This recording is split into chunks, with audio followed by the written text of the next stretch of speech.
Day with Arthur O'Dea to my right. Arthur, how are you? Good, how are you? Very well. The only problem with big dogs, Arthur, is that they're hard to move when they state Can't get rid of them, yeah. When they state their territory, you can't move them. And Adrian Barry's still here, the big dog. You're back. Is that a good morning? You're back what from was following there? Are you happy? You're here. You're happy to be here? Still here. I'm glad to have you back. I'm always happy just to be here, yeah. Alongside you, Colm. Arthur, good morning to you. Where do you want to start here? Because there's a lot to talk about. We'll obviously get mad into the Ireland buzz from last night, because I did feel like there was a bit of a buzz there when Saoirse Noonan scores the goal fairly early on. She also created history. She played for the Cork senior footballers there against Westmeath in 2020, and then she played soccer there. She's the first to do that. She scores in her first start of the game with her first start for Ireland. It was a somewhat surprising selection by Carla Ward. She was notified the night before, and it looked like it was going to be good from there, but couldn't get it done after that. Slovenia were happy to sit in. They had a big chance in the stroke of half time for Lara Prasniker, who was 1-on-1. Courtney Brosnan saved that. They had another shot in the second half, and that was really it. From the Irish perspective, good performances, Emily Murphy included, but not too many goal scoring opportunities created. Found myself getting very, very frustrated in the second half. Did you? I did. You know, just obviously with I the was set on it context being a of good performance. needing the goals. Overall, it was so positive, and we'll get into it later on, but a very positive outcome. They kind of get the goal early enough. You're thinking, right, this could be on. I did feel coming up to half time, they are going to need to get one here. 3 in the second half is going to be too much.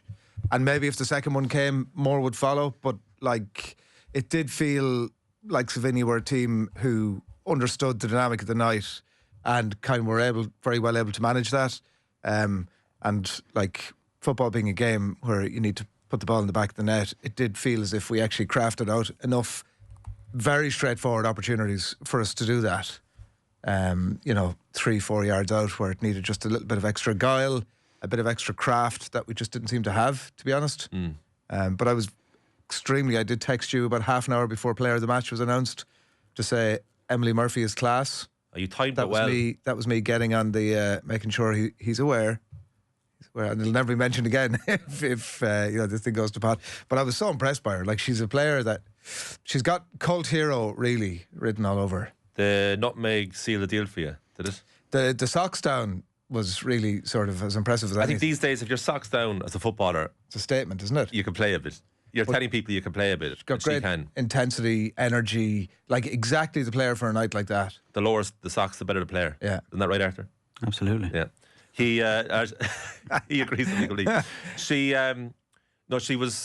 definitely grew with confidence, and there was that point in the second half too. It was the same portion of the pitch where she got the nutmeg, where she had this daisy cutter pass down the line. I don't know if it's to the overlapping Jessie Stapleton or Denise O'Sullivan, but it was a hell of a pass, and I think she carried the weight of confidence of the team. But it just goes back to the fact that, we said it yesterday as well, that they have two big problems at the moment with Carla Ward's side, is they can't score and they can't keep goals out. They managed to do the latter. It was the only time that Slovenia haven't scored in the group. So that was, I guess, a bit of an achievement, but Slovenia weren't too ambitious last night. They didn't need to be. The full-time whistle was an interesting sight, in that the team that lost were full of celebrations. And also Ireland were quite happy with a job well done. And of course it was all about Louise Quinn in that moment, a very emotional time for her in her last appearance as a professional footballer. All in all, for both club and country, she came on for the last few minutes, but curiously didn't come on up front. Which she has done previously. She scored 17 goals for Ireland, 16 of them are headers. Gary Doherty move. And I say headers because that's our best opportunity from scoring these days. And look, the goal was well worth. It wasn't a set piece, it was from open play, so that itself is encouraging. And again, it was Murphy who was quite composed when she was a pass back to Stapleton crossed it in for that goal. And then it was well taken header from Noonan. And then at that moment you're thinking, Emily Murphy's full of buzz, is fast, is a good technical player. Noonan's a goal scorer. The future's bright. And then football's easy.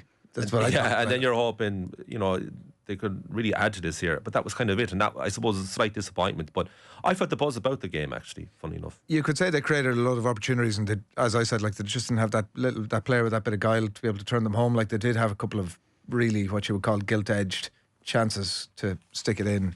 The creating of the chances obviously is a positive thing. But ultimately, if we're never going to have somebody there who can just have that sort of Robbie Keane bit about him.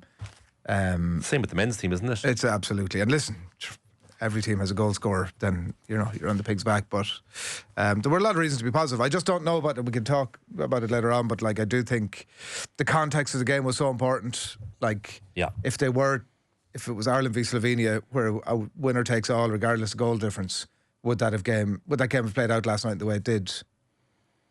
I don't know the answer to that, but I'd be interested. Yeah, I'd be interested to know Slovenia's level for sure. Was it the 4-0 win the first time around last night? Because last night, as you say, they had different motivation, so it's hard to know. But like, that game was just such a disaster looking back on it, and the selection of the players that Carla Ward made in the midfield three of putting all the emphasis on Lucia Littlejohn and having Denise Sullivan and Katie McCabe. It actually looked like a great 11 when you read it on live score an hour before kickoff that night in February.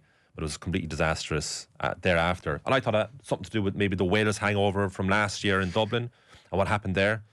But it's such a regret, which basically leaves Ireland in this situation that Friday afternoon coming, they'll find out their opponents in the playoff, which will take place in October. So it'll either be Belgium, Iceland, Denmark or Austria that Ireland will get. But before that, they have more games as well. The end of this month, actually, they're going to America to play Emma Hayes' side. USA ranked number 1 in the world. 26th of June, they go to Denver, and then 3 days later to Cincinnati. But one player that won't be going is Katie McCabe, who Carla Ward said is on the verge of burnout. Just said something quite interesting here, Carla Ward, last night, if I can find it here. This is Carla Ward responding to the performance last night, Adrian, right? Probably the way I'd put it would be, it was a Carla Ward team on the ball and an Irish mentality off the ball. I like the confidence of a third-person reference. She's prone to it. Do you like your manager speaking in third person? What's the second part of that? Is that a negative or a positive? Positive. She's saying that she's the ball playing manager. So right. they're on the ball. She's playing. They're playing exactly like she wants them to, and off the ball, it's the old Irish mentality of hard work and graft, I presume.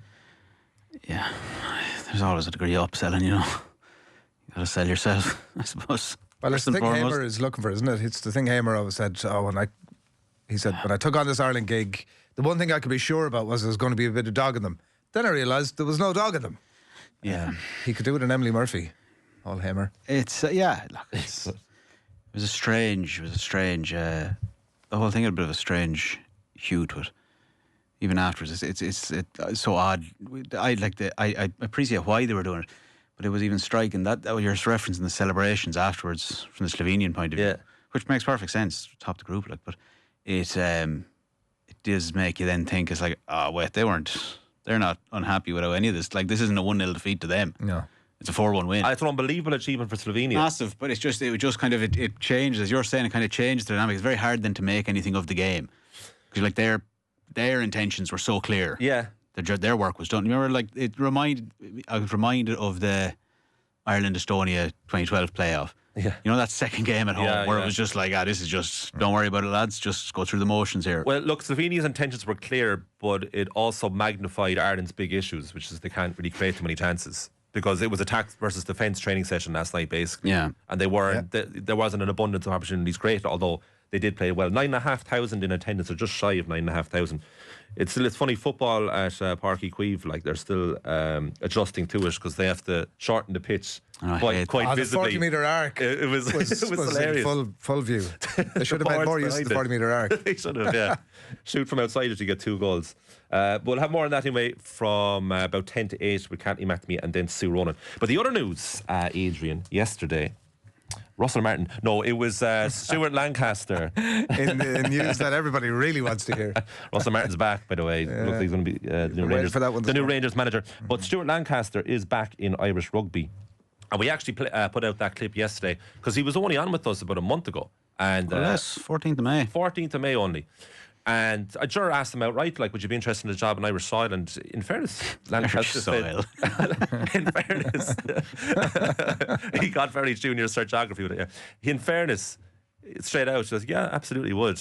And of course, he was in Connacht watching his son Dan play for Connacht against Racing earlier in the year and said fell in love with the place again. He's only been out of work since February, but of course was so close to getting this Australia gig, and he talks about it at length in a recent podcast and then with us as well. But here he is on a 2-year contract as the new head coach of Connacht. It's unbelievable, Adrian, isn't it? I think we were used. Yeah. Happy out. What was the sequence there, do you think? Like, they saw him at the game and they went, "Oh, there's Stuart Lancaster. I wonder what he's up to." Or they saw him on with us subsequently and went, "Yeah, had the same conversation." Do you think or that unrelated? Do you think that Stuart knew when he was on with us that he got the gig? No, I don't think so. No. I don't think so. And like to break the fourth wall a little bit, like and not he was supposed. He told me like that interview had initially been scheduled for a week earlier, and for different circumstances, I had to be back. So like he was on the 14th of May. I think he should have probably been on about the 6th. Okay. Good. So like I don't know, and I'm not like again I'm not getting into the details. It wasn't because he'd just taken the Connacht job and he wanted to keep it quiet for a week. Well, to further break the fourth wall, I understand that the job hadn't been discussed at that point. Okay. It's my understanding. You know, when I heard this news yesterday, I was like, geez, will Munster not have given him a call? But, you know, Clayton McMillan, great reputation, very exciting. He wasn't available. Was he available? It must all come down to so. Availability. And look, in any case, Munster announcement been in quite a while ago, and at that point, it mightn't have worked out at all. For various reasons. But, I mean, that's how big the deal this is for Connacht. And there's loads aspects to this. So, like, the head coach role didn't work at Racing for various reasons, and it ended up not working in England, but for other reasons too. And people was, you know, at Leinster was kind of the perfect version of Stuart Lancaster, where his title I think was senior coach, but in essence he coached both the attack and the defence, which is reportedly quite unusual for that level of the game. And he enjoyed it because he was a tracksuit coach, which I think is one of the quotes carried in the Irish Independent this morning. So the only thing would be, is he happy enough to take on everything as the head coach? Well, he won't be. Because he'll get help? Well, yeah, there are Cully Tucker staying on. Yep. John Muldoon is going to be there. Scott Vardy's obviously leaving. This is seismic. Like, you can't overstate the importance of this thing. It's like, you know, when you meet your partner and you're having that initial conversation, you've made the approach. Is it a business deal? You know, 5 or 10 minutes later, you're like, oh, wow, she's still talking to me here. I'm not been laughed out of town. This is a serious prospect. And then you follow all that through to the point where you're getting married. You know, and it's all good. So there is. Are you giving us your wedding speech here? Well, listen, and you know, to further the analogy, marriage can be a very complicated thing. A lot of ins, a lot of outs, a lot of what have yous. But you're really happy anyway. So we'll see on that front. But at the minute they've gone through the phase of batting their eyelids at each other, and it's been accepted, and a date has been set. And, what about this? What about Lancaster? You're not having that analogy, you know? It's massive because, if for nothing else, it'll mean, like, if you even take the next season, it'll mean everyone's suddenly paying much more attention to them. Class. Unbelievably. And, like, in fair, like, Pete Wilkins did a really good job right up until the end. But people were there was a frustration about the other 3 provinces, let's be honest. And it was like, well, this is just never going to work out. But this is monumental. But the Bernard Jackman tweeted, again, it was right after we went off air yesterday, and it was like, something big's happening here. They're going to be basically going to be very happy with disappointment. And I think we all looked around and said, this is Stuart Lancaster, surely. But even then, it was kind of aspirational even to say that. And I don't know how much of a game changer will this be, because, you know, I don't know how many Leinster fringe players, and I am targeting Leinster here, if they got the opportunity to go to Connacht in the past, I don't know now. But would it have been like, no, I'd rather stay here with Leinster? Now that they have Stuart Lancaster there, it was like, I'll absolutely go, because it's not that long ago he was, you know, in the throes of everything good about Leinster. All these young lads will be in some way, either directly or indirectly, extremely familiar with the methods and motivation of Stuart Lancaster. And the profile of the man and the CV that he has, like, these are suddenly really attractive reasons. I think that point is as important as the appointment of the man. In the sense that, like, yes, obviously he's got the Leinster connections and the Irish connections out of that. He's just recently got French connections. I'm sure there are no pun there, Arthur, but I appreciate the grin.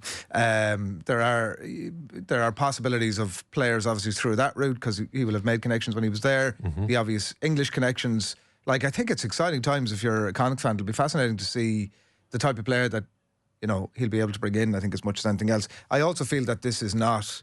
He signed a 2-year contract. Yeah. This feels to me to be 5, 6, and 8 year. Listen, who knows what happens, but it does feel like he's the sort of person who goes in, understands the culture of a place. Like, people might vaguely remember in his time with England, there was a big disconnect between the English team and the fans after he came in. Was Eddie Jones come in before or after him? No, after. Martin Johnson. After. Martin Johnson had been there, so there'd been a disconnect. He brought them out of London, brought them up around sort of north of England. They trained up there. He's Cumbrian. It's a real cultural thing. That was the big sort of. Obviously, he was in the lead into the World Cup. And you talk to people in and around Leinster, and it was very much the same thing. Like coming in, the 12-county province. Let's get out and about. Like he really wanted to engage with the identity of Leinster, and like it's the big thing that obviously people talk about the success of the Pat Lam reign at Connacht was all about that kind of journey.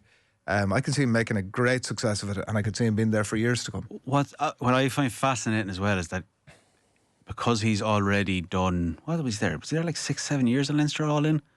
He's there since 16, but like he'll know everything about. I mean, just from a practical point of view, in terms of best practice in the one regard, but he also knows everything that Leinster get, everything that they are afforded, everything in terms of best practice and whatever else they're enabled from the IRFU down. And now he's walking into a place where, let's be honest about it, they probably don't have the same sort of benefits at the minute. But he'll be able to go in and he knows everyone. Granted, it's a different guy now heading up the IRFU than when he was last here, but he knows all those details. And he can drive things, and clearly, I mean, I know he was on with us for about 40 minutes that morning, like he's no shrinking violet. He knows kind of what he wants, and I'd say he has a good way of going about getting it. So I just think it's kind of, as much as these things can never be a sure thing, I think all circumstances, he will almost certainly be a positive for Connacht, whatever way it goes, just in terms of improving everything.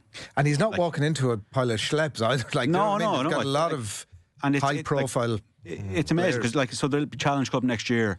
So, like, you already have a fairly clear barometer of, like, right, if we can get back to the Champions Cup for the following season, that'll have been a successful year. It doesn't have to be that, but it's a very clear barometer for it.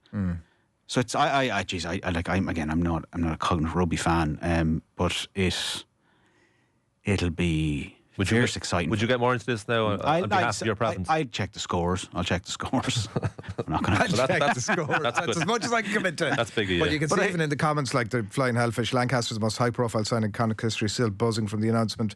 Great appointment, says Michael. And somebody said Andy Friend was great at all that too, which is absolutely true. Pat Lam sort of wrote the book on it when it comes to Connacht. But there is a real buzz about the place now, which is phenomenal. It really is massive. Like it's just that fact that next year now all of a sudden Connacht are unmissable. It's like you're gonna have to check and see what he's doing and how he's doing it, and it's funny. I would, he's not here this morning. I'd be very interested to hear from an Ulster point of view, where it's already that they get so relatively little coverage generally because Leinster and Munster dominate things so much. That now it's very much going to be the fourth tier in people's minds, not necessarily in play in that, but like. I would say it's if there's a marketing department for Irish rugby, Adrian, like there's a good sell on all four provinces now. The Connacht speaks for itself. Leinster obviously is what are they going to do next year. Munster is like what's going to happen with Clayton McMillan, how are they going to replace all the senior heads, and Ulster too, bringing in players from abroad of an exciting nature, which they've always managed to do over the last number of years. Ulster, it hasn't worked out sometimes, it has in others. Ulster probably should be slightly better than they are. So suddenly there's something going, at least from a narrative point of view, from all four provinces. Absolutely. Whereas as recently as a month ago, you were thinking like, what is going on with Irish rugby after Leinster lost to Northampton? Because it's like we put all the eggs seemingly in the Leinster basket. It doesn't work out. Now what? But now a month, because of this Stuart Lancaster news, it's like, hold on now, this is a game changer. The only question I have is the length of the contract, and I'm sure there was a reason for that. I wonder whose side that was, but 2 years, obviously. I'd say 2 years and give it a go, and 2 years with an option, I presume, of extending. I don't think I'm not sure if that's uncommon or not. Is it like it's not? No, I don't exactly, and I'm sure there's very good reasons for that. It's just the one thing that struck me is I don't know. I'm most comfortable with say a 3-year contract. Okay, that's fair enough. 2 years feels to me it's like we'll see how it goes. Stuart Lancaster had a lot of opportunities when he was at Leinster to go and take jobs elsewhere, particularly in England. And I could be absolutely wrong in this, but now that you bring it up, I'll go and research this at some point. I think that he might have had like a 1-year rolling contract at Leinster. I will need to go and check that up, but I think there was some... 2 years basically brings you up to the next end of the World Cup cycle, isn't it? Yeah. So you probably realistically, from his point of view, if he's already been just kind of almost knocking the door for Australia, he almost certainly wants to get back into the Test arena. I'd say it's So, too. Yeah. but I still think it's like he's not. Maybe he doesn't. I think he'll really relish the project that he's going into. I think it's everything that's. This is a Stuart Lancaster team, a project. But he's not hanging about here either. I think this needs to go well Probably does. Yeah, probably needs to have In some. what sense? for Stuart Lancaster. I mean, what do you mean? Like, sure, every job has to. Of course, yeah. But it's just in the back of Racing, and especially if he does want to get back into the international scene, it was like Test arena. Yeah, Test arena. That's what they call it. It's important in that sense. Somebody saying here, if it doesn't work out, it's not going to help. At the same time. No. Chucky and Alba saying the most exciting signing for Connacht ever, including Mills Malaina, who I'd forgotten played for Connacht. Yeah, with the new stadium bowled so well for next season, there's a new 7,000 capacity stand as well. Oh, so listen, 100%. it's pretty incredible. Look, we'll have plenty more about Stuart Lancaster with James Tracy, because of course James played at Leinster when Lancaster was there, so it's a great insight that we're going to have. We're going to move on there, I'd say, very swiftly with... You want to get to Russell Martin? Yeah, I want to get to Russell Martin, and also I want to get back to Caoimhin Kelleher at some point. We're going to Catning now? No, you have a few minutes. Okay, cool. So just staying with the Irish Independent here, and it's obviously carried everywhere, but I have the headline here by Aidan Fitzmaurice. Kelleher buzzing to join Bees as he signed 5-year contract. So the reported fee is varying here, but anyway, Aidan's going with 21 million euros. So we touched on this yesterday that Ringman Rangers will get 3 million euro. That's unbelievable. But one thing we didn't really properly talk about yesterday was how do you all feel about this move for Kelleher to Brentford? 5 years with the option of a sixth, I think. I felt that was a needless add-on. It's like it's long if enough. they gave me that for the Lancaster thing, I would have been happy. 2 years with the option of a Why third. do we need to say the option of a sixth, lads? Come on. Very excited about it. I'm 100% going to go over to Brentford to watch a game. Okay. Early season. A couple of Irish players there now, obviously. Nathan Collins wasn't enough. Didn't swing for me. I'm definitely going to go over. Yeah, I think it's a very listen. He had said himself when the thing got proposed, he was very excited about it, wanted to make it happen, went and met them. I could easily see how you'd be won over by the manager. I know you'll say, will he still be the manager? We'll see. And the family nature of the club. Obviously, there are some Irish coaches there. Keith Andrews amongst them. I'm sure that that's all in the mix as well. And he obviously has this absolute desire that he's not even sort of in any way hiding, that he just wanted to get the hell out of Liverpool. I've been here, I've done my thing, I've won 2 Premier Leagues, Champions League, was it 1 FA Cup and 2 League Cups, something along those lines. He has the medals, yeah. He has the medals to prove it. I don't know about FA Cup, but a few years ago we were talking about, 2 years ago we were talking about, well listen, but we don't really know his level. But I think that's been established now. I think we understand what type of goalkeeper he is. Obviously he's going to play an awful lot more games. Yeah. There's going to be a different dynamic with the players that are in front of him. But it's a hugely exciting thing. I suppose the thing is, and maybe it's the question that you're asking, could he not have gone to a Chelsea or a Tottenham or, and for sure, but like he's 26, goalkeeper, he's probably got another 10 years at the top level in him. Yeah. Particularly given that his career is only really taking off now. So be patient, I would say. Yeah, like I heard a lot of people saying, he's probably gone a year too late, but I thought the last season solidified his status. I thought it helped him enormously. Yeah. It feels like it was a good decision because he got a lot of football. Because we talked about this, was it the first League Cup final when they beat Chelsea on penalties and he scored in the shootout? We talked about it then, should he leave now? And he stayed. Then he played another League Cup final and another season. And I think his reputation has only grown. And he's 26, so it's a great age now. Because you're right, for the next 10 years he could be a first choice Premier League goalkeeper, and you'd almost forget about the Liverpool stint. You'd be like, oh yeah, he started there. But it is amazing his lack of emotion, the whole thing. He was like, I'm not sad to leave Liverpool. And he was there with the Premier League medal and the trophy. He seems like that kind of character, doesn't he? He's just moving on. He's just very cold about the whole thing. It was like, no, I want to move on, and I want to prove myself. And that's great, because he could have hung out at Liverpool. I'm sure he could have. Now, I don't know what Arne Slot told him with Marminishvili coming in, that maybe he was suddenly going to be third choice.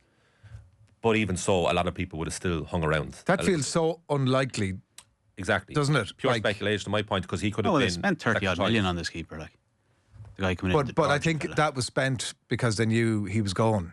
Do you know what I mean? Yeah, possibly, but like they're still are. They'd be mad if they weren't planning for Alisson's successor, a fairly injury-prone keeper by all relative stats. Yeah. They were planning for it, like, and that they didn't fancy Kelleher. I ultimately think they probably didn't. Like they don't like you. If you like it, just Alisson's the best in the world, so it's a tough metric to go against, and he obviously wants to play football. But like, I don't think so. I think if they were desperate to keep him, they loan him out, or they don't let him go. And I don't know if there's any buyback. Like they're not, it's not. And I don't think that's a slight against him. I just don't think he's probably going to be at that standard. I think there might be a slightly different version of that, which is that's basically what they did for the last 2 years, where he had made no great secret about the fact that he wanted to be playing first team football, and he did want to really get out of Liverpool. And I think that, like Klopp the previous year had prevailed upon him, stick with us, we're going to win the Premier League, you're going to give you these games, and then maybe the same with Slot. And I think that had just reached the end of the road. I think Kelleher was the key driver. It's an interesting question. I'd love to know the actual answer to it, but I sense that Kelleher was the power player there. But he was very much a backup. Yeah, but like absolutely. There was never a question about him taking over now. But like he can't take over at the same token if he never plays. It's not like he'd have got to 30 and it's like, okay, it's your time to start. They'd never let that happen.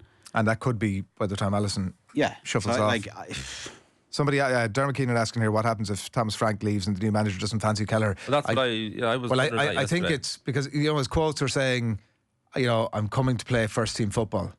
Like he's coming on the promise. Okay, yeah. But so say Thomas Frank does leave and goes to Spurs or wherever, and the new manager that they get in, the first thing he's told is that you have to play Kelleher. Well, I think that he'll be like, sorry, because we promised him. That's how we got him. Can you see any manager coming in and going at Brentford going, oh no, we need to get somebody better than that? Well, surely I don't think it's the most outrageous point by Dermot, because it's like managers have their preferences. Like Chelsea have signed a goalkeeper. They've got Mike Magnan in from AC Milan. So Chelsea wanted a goalkeeper, and in that sense, Enzo Maresca looked at it and was like, "No, I'll have Magnan." No, maybe he went for Kelleher and we don't know about it. But there's definitely a world where coaches have preferences. They can have a preference, but I think when you come to a club like Brentford, who've just spent 18 million on a goalkeeper, it's understood he's going to be your goalkeeper. I wouldn't think so. It's not. It doesn't work. Like that's not that much money. I don't think head coaches like being told for a club like you Brentford, have to pick someone for a goalkeeper. They paid more for Nathan Collins, didn't they? Yeah, but for a goalkeeper, I don't think so. I really don't think so. It's not. He's not coming in as a marquee signing. Like he's not. Like they're taking a chance. They're not taking. He's never been a first choice goalkeeper before. I don't think he could. If you'd have said that 2 years ago, I would have said fair enough. But he's played enough games for Liverpool now for us to know. He's played about 20 odd league games, 25 Premier League matches, but and a load of League Cup games. He's played big Champions League matches in a like team that is regularly winning. That can afford to basically put him in. That's the one. That's the one that we don't know about because the quality of defence that's in front of him. But equally, even for that quality of defence, he had plenty of. It's not that he's absolutely without error, clearly, but he's had plenty of saves to pull off, and he's been very good. Like, I mean, there was a long period of time where you'd hear Liverpool fans saying like that Alisson wasn't hugely missed. Yeah, that's bollocks, to put it politely. That's because you have Virgil van Dijk there, and you have that's why Virgil van Dijk now. If we put it in thing, we have actually like a fairly interesting comparison of. We've seen a lot of Caoimhin Kelleher playing behind Nathan Collins, and it's not always been very good on both their parts. I know he makes a lot of saves, but he's a lot of shots, and he does make mistakes for Ireland. I just think you can't take for granted that he walks in. Like at the end of the day, he's gone to Brentford. It's not that Spurs were knocking down the door. I see Chelsea now are looking at Mike Magnan as well. Yeah, sorry. So like, it's not that like Russell Martin over here. All these guys are breaking down the doors to try and get Caoimhin Kelleher in. This is a risk. Whatever about that, like. The horse is bolted. He's going to be Brentford's number one, no matter if Russell Martin comes back from Rangers and takes over. Whoever's managing them, just one he's point going there. to be Brentford's number one. Sure, Gavin, like it doesn't work that way. It's exactly the way this is going was to bought work. in by Southampton and they spend 25 million on Aaron Ramsdale. It doesn't make any difference. Like they'll buy another keeper if a new guy comes in and wants another keeper. If he's going to get the chance to be the number one, and it'll be up to him to. That's my point. Obviously, if he goes out and stinks the joint out, is conceding goals that they feel, is not right, then they will get rid of him. But in fairness, Liverpool supporters, the middle of last season just gone, they were delighted with Kelleher. Like, it wasn't just because he had Virgil van Dijk. Like, there's a moment where Virgil van Dijk cedes possession to Kevin De Bruyne, isn't there, against Manchester City at Anfield, and Kelleher saves a 1-on-1. So, like, Kelleher was helping out Van Dijk too at times. It wasn't a one-way system. Like, I'm like a massive fan of Kelleher. We all are. And honestly, when I heard the Brentford news, I was like, okay, that's fine. It's the minimum I would have expected from him. Like, if you were to ask me who do I think it's better for, Kelleher or Brentford, I would say Kelleher. Oh, right. Yeah. So Sorry, I would say Brentford. Yeah, sorry. It was better for the club. I think it's a hell of a signing for them from what he's demonstrated at Liverpool. I'm with you. The one psyche that he hasn't been able to deal with yet is the permanent number one, because he always knows he's coming out of goal at Liverpool. He always knows that no matter what, Alisson's getting his position back. However, he's still playing for Liverpool week in, week out, and there's huge expectation for you, and you have to be good enough, and he has proved it's that. not as if he's been playing for 2 Bob Rovers and been put in there. But that would be more of... This is my point exactly. He hasn't. He's been playing in a Premier League winning team. A team that's been kind of, if not for a fluke of thing, would have went much deeper in Europe this year. So he's in a brilliant team. It's a much, much easier to look good in a brilliant team than it is to go the other direction. I totally take that point, but equally, like, there's a pressure involved with being the Liverpool goalkeeper, and particularly when he was never the Liverpool goalkeeper, though. Well, for that period of time that he was the Liverpool goalkeeper. But he knows. Colin said he knows all the time. But is that nearly not more pressurised, Arthur? Like, you're coming out, it takes you a number of games to get up to speed, even match fit, let's say, or from a goalkeeper's point of view. You're coming in cold, right? So it can take you a number of games, and you're kind of in and out of the team. Like, you could make a case. You can really make a case the exact opposite, to say that it's harder to do that thing because you're not having a run of games. I don't think so. And there's a pressure involved in that. I'm not saying it's not a pressure position, of course it is, but I'm just saying I'd be less surprised if he now has a Ben Foster type career, where Ben Foster was in a similar role to him. He's a brilliant Premier League career. It's extremely, I think, unlikely that he'll get back to the Liverpool level. I don't think so. I think that's it. It's also because how do you do that at Brentford? You have to be remarkable. You have to be making, like, save after save for about 2 seasons in a row for a club to say, all right, we'll take you back up the level. My fear is that he'll stay at Brentford and possibly go down now, because that's the reality of life in that area of the Premier League.